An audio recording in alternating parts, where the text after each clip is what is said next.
Présentation d'un outil de création de bibliothèque de symboles sous les logiciels AutoCAD et ZW4 Pro, réalisé en VBA. C'est une alternative aux commandes Add Center et Design Center de ces produits. Alors, la macro relative à la bibliothèque est chargée au démarrage et elle est accessible directement dans le menu contextuel par le clic droit, bibliothèque de symboles. Alors nous allons voir en première partie la création d'une bibliothèque de symboles par rapport à des symboles inclus ou existants à l'intérieur d'un template AutoCAD. Donc on va commencer par créer un nouveau fichier en utilisant ce template.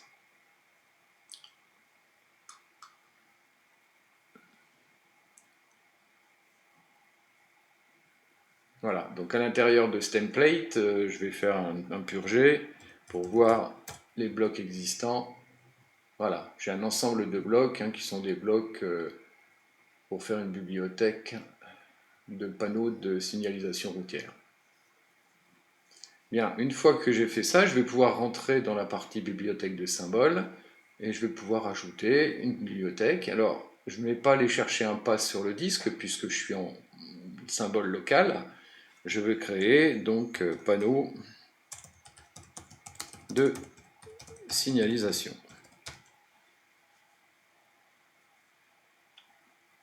Maintenant que j'ai créé ma bibliothèque de symboles, il va falloir que je l'enrichisse de tous les symboles pour la bibliothèque. Donc je vais créer tous les fichiers associés. Donc là, je vais regarder à l'intérieur du fichier template pour voir tous les symboles existants et pour créer la bibliothèque. Donc une fois cette bibliothèque créée, on peut naturellement insérer les symboles à l'intérieur. On peut directement aussi les insérer, par exemple avec une échelle particulière, en demandant une rotation dynamique. Voilà. On peut les insérer avec un miroir et on peut aussi demander à ce que l'insertion soit décomposée.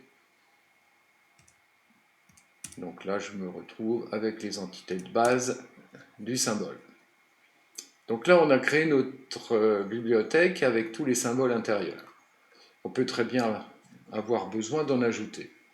Donc là, je vais créer, donc je peux fermer un truc de symbole. Donc là, je vais créer un autre symbole, peu importe.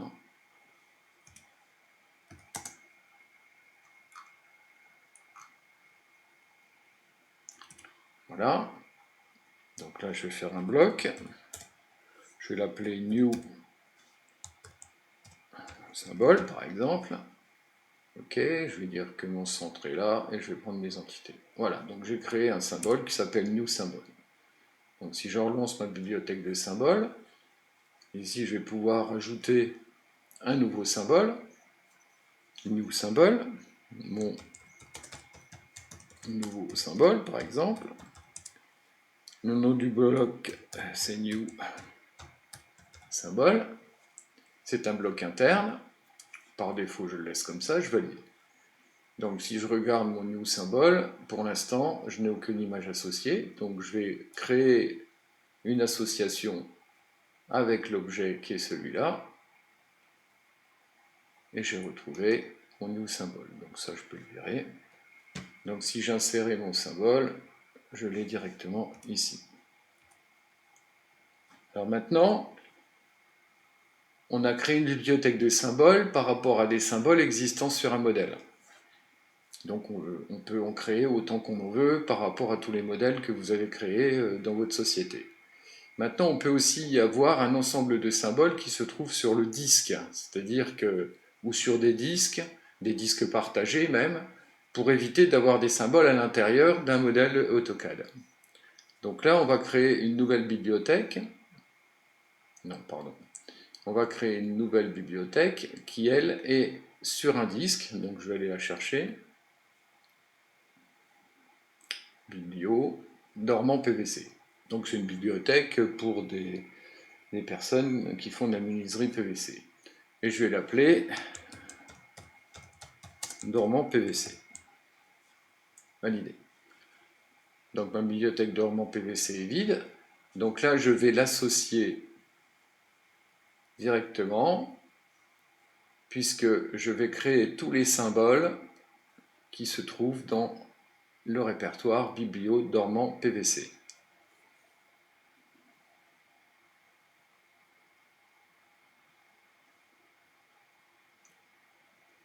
Donc on peut gérer aussi la représentation graphique des images en jouant sur l'épaisseur de trait. Donc là, si vous voyez que l'épaisseur de trait est trop importante, il suffit de la baisser. Si vous voyez qu'elle n'est pas suffisante, il suffit de l'augmenter. Voilà. Donc là, j'ai créé ma bibliothèque de dormant PVC. Donc si je fais insérer, je me retrouve avec mon modèle directement. De la même façon, je peux l'insérer avec une rotation dynamique. Alors si par exemple je voulais créer le D158 à 0 degré, donc c'est mon cas, ou à 90 degrés, je pourrais très bien dire que je rajoute un élément qui est mon D258, et je vais l'appeler dormant D158 à 90 degrés. Je vais lui dire que mon angle c'est 90 degrés, je le valide. Donc si maintenant j'insérais directement mon objet, il est automatiquement à 90 degrés. De la même façon, si je voulais créer mon D258 dans le dormant D258 rotation libre, je mettrai une rotation libre, je le remets à 0 au démarrage, je valide. D158 rotation libre, j'insère, et là je le fais tourner. Voilà, donc je vous ai présenté l'outil de création de bibliothèque de symboles. J'espère que celui-ci peut vous intéresser. Dans ce cas, n'hésitez pas à me contacter via mon site www.fbacad.com. Merci.